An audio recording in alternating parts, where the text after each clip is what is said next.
They had braced for starvation, convinced captivity meant wasting away.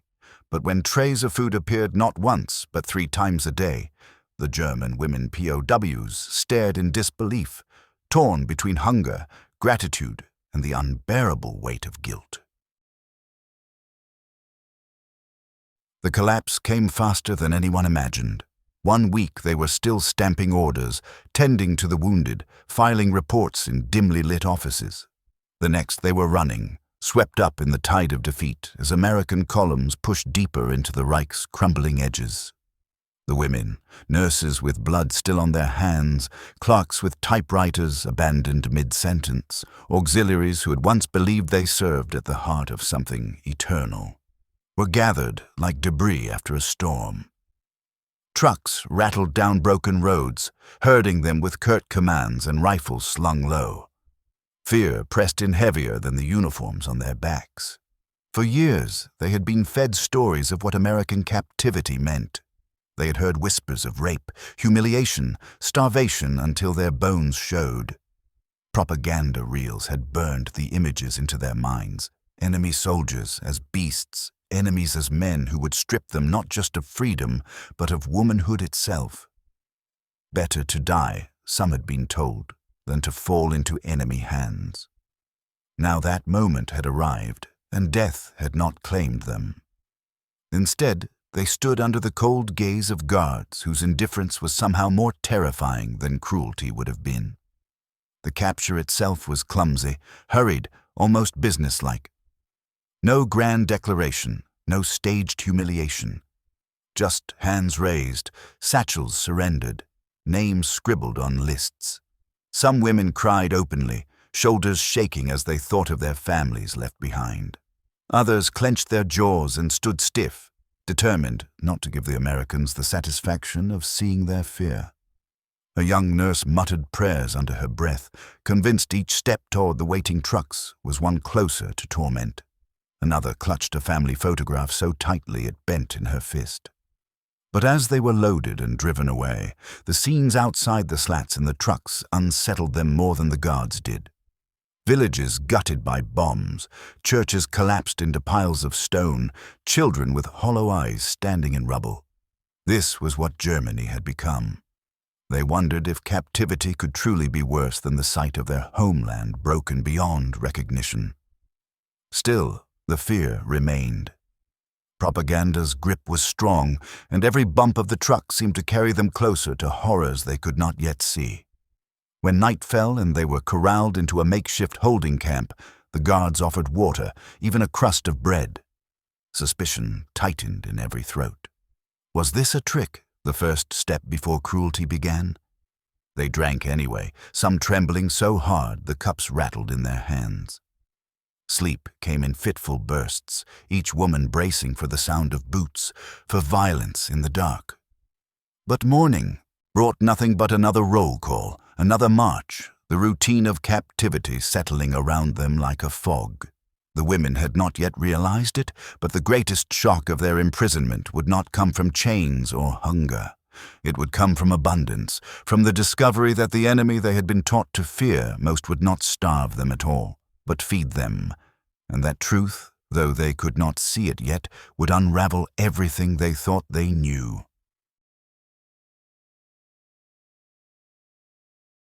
The journey across the continent began with the grinding gears of trucks carrying them away from everything familiar. The women sat pressed shoulder to shoulder, their faces gray with exhaustion, staring at the wasteland of their country through narrow slats in the wooden sides. Villages they once knew as lively market towns now lay gutted, their roofs torn away, their windows blackened holes. In some places, nothing remained but chimneys standing alone like gravestones. Children scavenged along the roadsides, eyes hollow, hands outstretched for scraps from passing soldiers. The sight cut into the prisoners more sharply than the Americans' rifles ever could. Every stop brought new whispers. Rumors thickened like smoke in the cramped spaces of their confinement. Some were certain they were being taken to Siberia, traded to the Russians who would bury them in mines until they collapsed from exhaustion. Others swore they had heard stories of women marched into American death camps, where starvation was slower, cruelty sharper. "They will make us slaves," one clerk whispered, her hands shaking as she twisted the hem of her skirt. Another shook her head, insisting, "No, they will send us overseas and sell us." No one knew the truth, but each guess seemed more dreadful than the last. When the trucks gave way to railway cars, the dread deepened. The women were herded into dark, airless compartments for freight. The slam of iron doors echoed like a final sentence. They huddled on the wooden floors, knees pulled to chests, the air sour with sweat and fear. Hours stretched into days, broken only by the creak of the wheels and the jolting of the train as it carried them farther from the ruins of Germany. And yet there were moments that unsettled them even more than the terror. At certain stations, guards brought food, bread, potatoes, sometimes even meat. Not scraps thrown with contempt, but portions large enough to silence their stomachs. Some ate greedily, unable to resist the hunger that gnawed at them. Others hesitated, staring at the bread like it was poisoned. "They fatten us before slaughter," one nurse whispered, clutching her untouched ration. Still, when night came, even she tore off small bites in the dark, ashamed of her own weakness. The confusion grew heavier with every passing mile. Why feed them at all if they were to be discarded, punished, or killed? The Americans did not explain. They offered no comfort, but neither did they offer cruelty. They simply delivered water when it was needed, barked orders to board or disembark, and kept the train moving west. By the time the women glimpsed the sea, stretching endless and grey against the horizon, their fear had knotted into something stranger. Captivity had not yet become what they feared, nor what they expected. They stood on the docks, staring at ships that loomed like steel fortresses, their hearts pounding not from hunger, but from questions they could not silence. Whatever awaited them across the ocean, it would not be the fate they had been promised. It might be something far more disorienting. The ship reeked of oil, salt, and bodies pressed too close together. The women were herded into cavernous holds, fitted with hammocks strung in rows, swaying with the rhythm of the sea. The air was thick, damp, and suffocating. Seasickness claimed them quickly, nurses and clerks alike retching over buckets, clutching their stomachs as waves pitched the vessel like a toy. The roar of the Atlantic was constant, a reminder that there was no escape, only water stretching in every direction until the horizon swallowed itself. Days blurred into a nauseating rhythm. Wake, vomit, collapse back into the hammock, then wake again to the sound of boots on steel in the bark of orders. Some women clung to their rosaries, murmuring prayers into the din. Others lay motionless, too sick or too broken to care. Their greatest torment was not the confinement, but the gnawing uncertainty of what awaited them when the voyage ended. Rumors filled the holds as thickly as the stench. Death camps, forced labor, experiments. Each possibility seemed more terrible than the last. "They want us to work hard," one muttered. Another, paler, whispered, "No, they want us fat before slaughter." Still, the mess started with food. At first they refused to touch it, staring with suspicion at trays of meat, boiled potatoes, thick slices of bread. It seemed impossible that the enemy would waste such nourishment on prisoners. Some pushed it away entirely, waiting for the punishment that never came. But hunger is a ruthless master. Slowly, grudgingly, they began to eat, and the food was authentic. The bread was soft, the meat salty and rich, the portions filling. Each swallow seemed an insult to their families left behind in Germany, but their stomachs betrayed them. Every meal became a battlefield of conscience. Some women devoured their rations hungrily, too starved to care, while others wept as they ate, whispering that their children were starving in the ruins of Hamburg or Berlin. Guilt clung to every bite, turning survival itself into a kind of treason. And still the meals kept coming, regular as the tide, each one a blow to everything they had been told. At night, the women listened to the sounds of the Americans above deck. Music drifting faintly, laughter carried by the wind, the scrape of boots against steel. It unsettled them more than cruelty would have. The enemy was supposed to be brutal, monstrous. Instead, he was laughing, feeding them, keeping them alive. The voyage dragged on, each day a test of trust against fear. The sea was merciless, the horizon unchanging, but the true disorientation came from within. The women had braced for torment and starvation, yet they found themselves fed and sheltered, kept alive by the very hands they had been taught to hate. The Atlantic crossing did not just carry them away from Germany. It carried them deeper into a paradox that none of them could yet name. Captivity, where survival felt more like temptation than punishment. They expected to step off the ship into jeering crowds, chains rattling, perhaps even cameras to capture their humiliation. Instead, the docks were quiet, a place of work rather than spectacle. The women were herded into trucks again, their eyes darting nervously as the vehicles rolled past landscapes that looked like something from a dream. Fields stretched on endlessly, green and gold beneath the vast sky. Towns appeared with whitewashed houses, painted porches, shops with windows full of goods. No ruins, no rubble, no craters from bombs. For women who had lived among collapsed buildings and burned-out streets, the abundance was surreal, almost unbearable. The further inland they traveled, the stranger it became. Billboards flashed promises in bold letters, soap that made women smile, cigarettes held between laughing lips, bottles of Coca-Cola glistening in the sun. Children rode bicycles on quiet streets, women walked with baskets full of food, men tipped hats casually as the convoys passed. The prisoners stared in silence, ashamed of their curiosity, shaken by the ordinariness of a country untouched by the devastation they had left behind. When the trucks finally stopped, they were ordered out into the bright heat of Texas, Oklahoma, or Louisiana, depending on where fate had carried them. Before them stood rows of wooden barracks, perfectly straight, painted, and clean. The fences around the compounds were there, yes, topped with barbed wire, but they seemed almost symbolic, more like boundaries than walls meant to crush the spirit. Watchtowers rose at intervals, manned by guards who leaned lazily with rifles slung over their shoulders, as if their duty was routine rather than vengeance. The women shuffled forward, expecting at any moment the blow, the insult, the cruelty they had been taught to fear. But none came. They were assigned to barracks with the efficiency of administrators, handed blankets, and directed to bunks. Inside, sunlight spilled through open windows onto rows of clean bedding. Wooden stoves stood ready for warmth, the smell of pine faint in the air. Some women sat down on the bunks cautiously, as though expecting them to collapse or conceal some trick. Instead, the mattresses were firm, the blankets rough but fresh, a kind of comfort none of them had known in years. That night, the air hummed with confusion.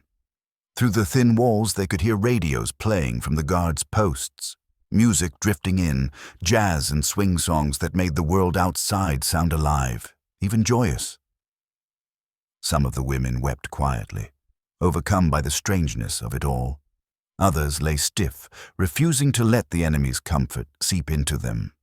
Captivity was not freedom, but it was also not the nightmare they had braced for, and that made it harder to bear. The fences reminded them they were prisoners, but the clean bunks, the orderly rows, the indifferent guards, these things unsettled them in ways chains and cruelty never could. If this was prison, then the Reich had lied. And that thought, though whispered only in the privacy of their minds, was more frightening than the barbed wire itself. The first full day began before dawn, with the clang of a bell and the shuffle of boots across wooden floors.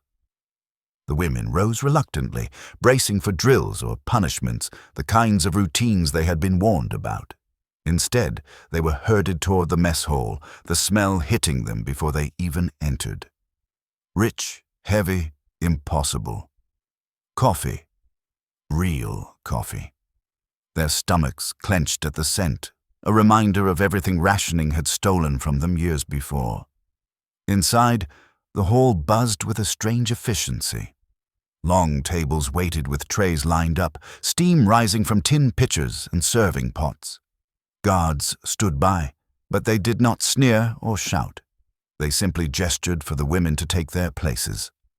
Then came the shock. Eggs scrambled and hot, bread stacked in baskets, butter cut thick and yellow, slices of meat glistening on platters. It was more food than many had seen in months, perhaps years. They hesitated, frozen by suspicion. Some whispered frantically, asking if it was a trick, if the food was meant to sicken them, soften them, or humiliate them later. One woman muttered bitterly that it was only the first meal, that soon the cruelty would show itself. But others, weaker from days of travel, reached trembling hands toward the trays. The first bite was tentative, cautious, but then hunger overcame fear. Bread disappeared, eggs devoured, coffee gulped down until cups rattled against the tables. The silence broke into murmurs, sighs, even muffled sobs. It was not just the food itself, but the rhythm of it. Breakfast gave way to a midday meal, then another in the evening. Each portion is generous, structured, served without delay. 3 meals a day. Predictable, steady, unrelenting in its abundance. It felt less like punishment and more like a routine meant for ordinary life. An ordinary life they had been denied for so long that its return was disorienting, almost painful. Guilt rose quickly to strangle the comfort. They thought of their families in Hamburg, Berlin, Dresden, scraping for scraps amid rubble, boiling weeds for broth. They imagined mothers tearing ration cards into smaller and smaller portions, children crying themselves to sleep with empty bellies. To sit here, prisoners of the enemy, with plates full and bellies filling, felt like betrayal. Some refused to finish their meals, pushing plates away as tears blurred their vision. Others ate in silence, each bite heavy with shame. By nightfall, the realization sank in. This was no accident, no display of mercy. It was the structure of captivity itself.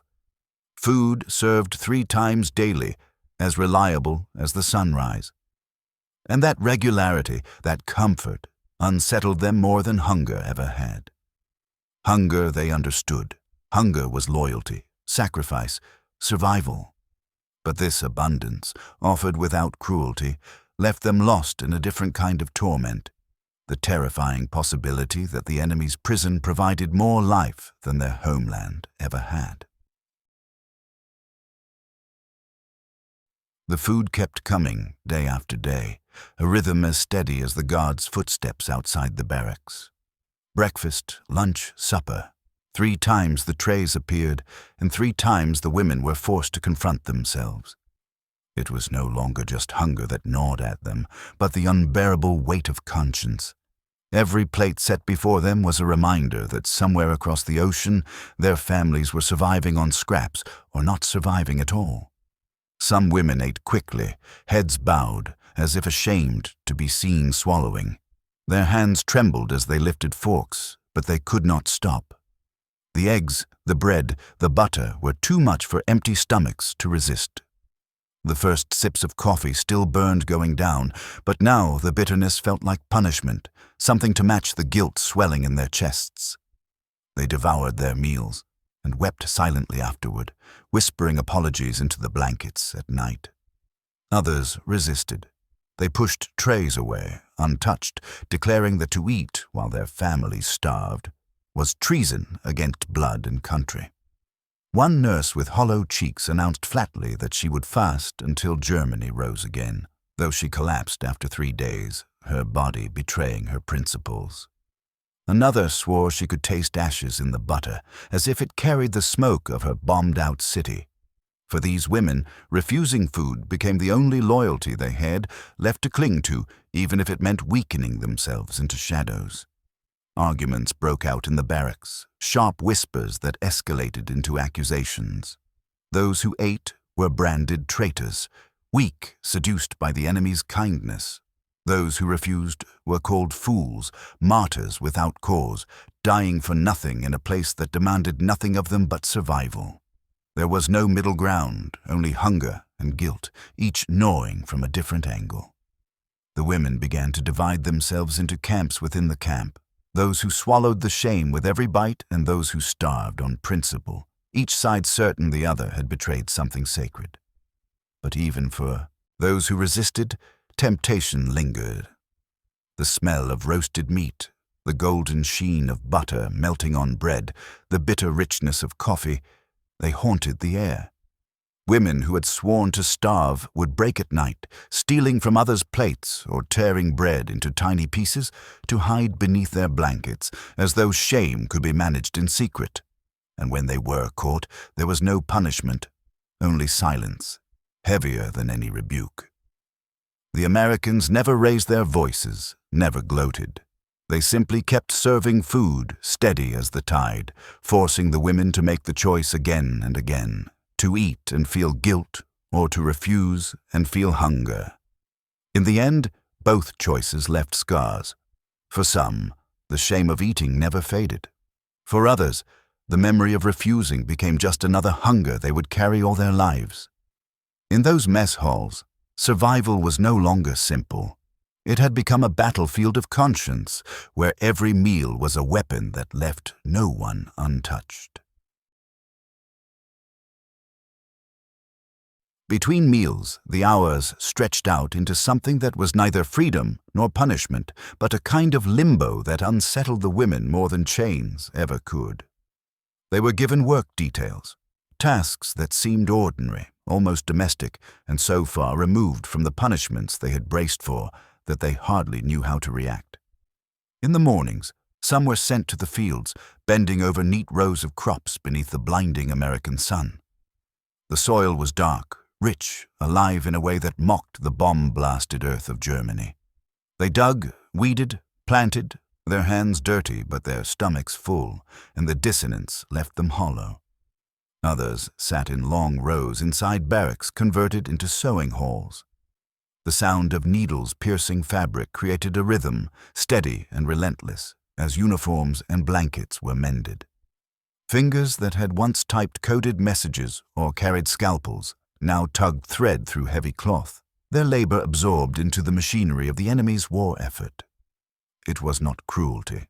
They were not beaten, not starved, but the realization that their work, their time, their skill belonged now to America stung more deeply than blows could have. There were gardens, too, small patches where flowers and vegetables were coaxed from the earth, tended under the eye of guards who looked more like farmers than soldiers.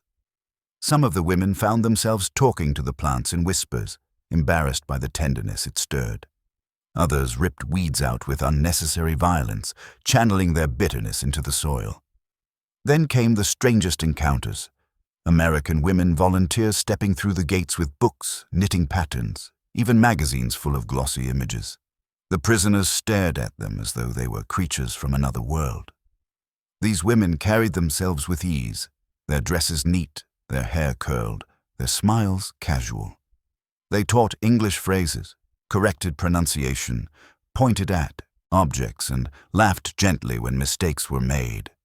Some of the prisoners soaked up the lessons hungrily, craving connection, while others sat stiff, arms folded, refusing to allow the enemy's culture into their mouths. And always there was music. From the guard posts, from radios left playing, from distant buildings carried by the wind, it slipped through the fences. Swing, jazz, crooners singing about love and dance and longing. At night, the women lay awake on their bunks, listening to Glenn Miller's brass, or Bing Crosby's velvet voice drifting in like a forbidden dream. Some hummed along softly, betraying themselves with the simple act of remembrance. Others stuffed their ears with blankets, convinced that every note was a trap meant to soften them. The days fell into patterns, so ordinary it was surreal. Work, meals, music, the rhythm of a life that was neither theirs nor entirely forced upon them. It was not the brutality they had feared. It was something stranger, something harder to resist, a prison that felt in moments like an apprenticeship in another world, and it was this ordinariness, this taste of what life could be, that unsettled them more deeply than barbed wire ever could. The barracks became a battlefield of whispers, glares, and sudden eruptions that cut deeper than hunger ever had. What had begun as small gestures, a smile at a guard who passed a cigarette, a laugh shared over mispronounced English words, grew into the fuel for accusations. The women, once bound together by fear, began to fracture under the weight of how each of them chose to survive. At night, the arguments flared most sharply when the barracks were filled with the rustle of blankets and the quiet hum of radios leaking swing music from the guard posts. One woman snapped that humming along to American tunes was treason, a betrayal of Germany, of the men still fighting, of families starving in ruins. The girl she accused, no older than 20, shrank beneath her blanket but did not apologize. "It was only a song," she whispered, voice shaking. The older woman spat back, "Every note is poison, and you drink it willingly." Coffee became another point of division. The women who sipped it with closed eyes, savoring the bitterness and warmth, were called weak, seduced by comfort. "Do you think your mother has this?" one hissed, slapping a cup from another's hands. But the cup was always refilled, the Americans always indifferent, and the cycle of guilt and defiance continued.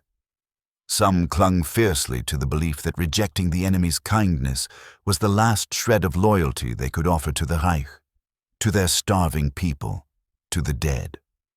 Others argued in exhausted voices that loyalty could not fill a stomach, that refusing food changed nothing except who survived. Rumors of closeness with guards only deepened the rift.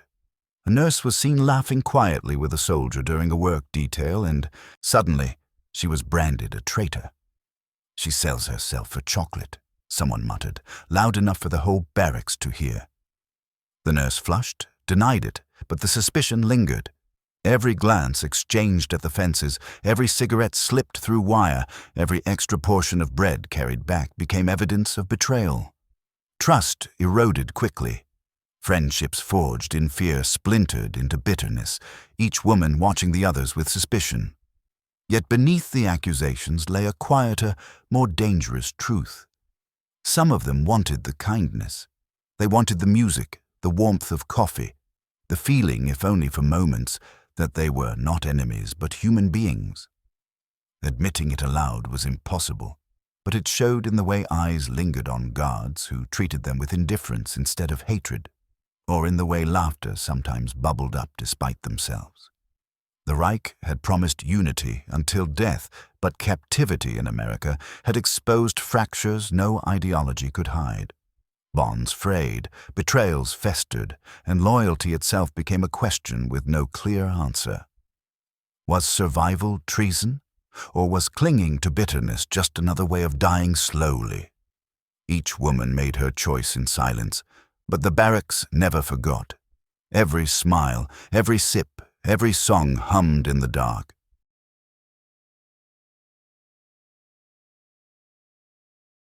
The news came in the middle of the day, carried not by the thunder of guns or the scream of bombs, but by the flat voice of an American officer reading from a sheet of paper. The women were seated at long wooden tables, trays in front of them heavy with bread, butter, beans, and mugs of steaming coffee. The air smelled of warmth and salt, of food that filled the stomach even when the heart could not be stilled. They were chewing quietly, some with heads bowed in guilt, when the officer's words cut through the hall. Germany had surrendered. The war was over. The silence that followed was almost unbearable. A fork clattered against tin, the sound louder than gunfire. One woman froze mid-bite, her bread trembling in her hand, while another pushed her tray away as though it had suddenly become poisonous. A nurse let out a strangled sob and buried her face in her palms. Others stared blankly at their meals, unable to swallow, their eyes wide and wet with disbelief. For years, they had been told the Reich was eternal, that their sacrifices and hunger would forge victory. And now, the truth arrived, not in a blaze of glory, but over lunch in an American mess hall. Some refused to believe it. "Lies," a clerk muttered, her voice rising in panic. "It is Allied propaganda, another trick." But the guards did not sneer or smirk. They only stood in silence, their faces expressionless, and that silence was more convincing than any speech. Slowly, the realization seeped in, heavy and final. Tears began to fall. A few women wept openly, their bodies shaking as they clutched their trays as though the food itself might anchor them to something solid. Others sat stiff, their jaws clenched, fighting back despair that threatened to hollow them out. Relief flickered in some eyes too. Relief that the killing was done, that bombs would no longer fall, that perhaps their families might still be alive.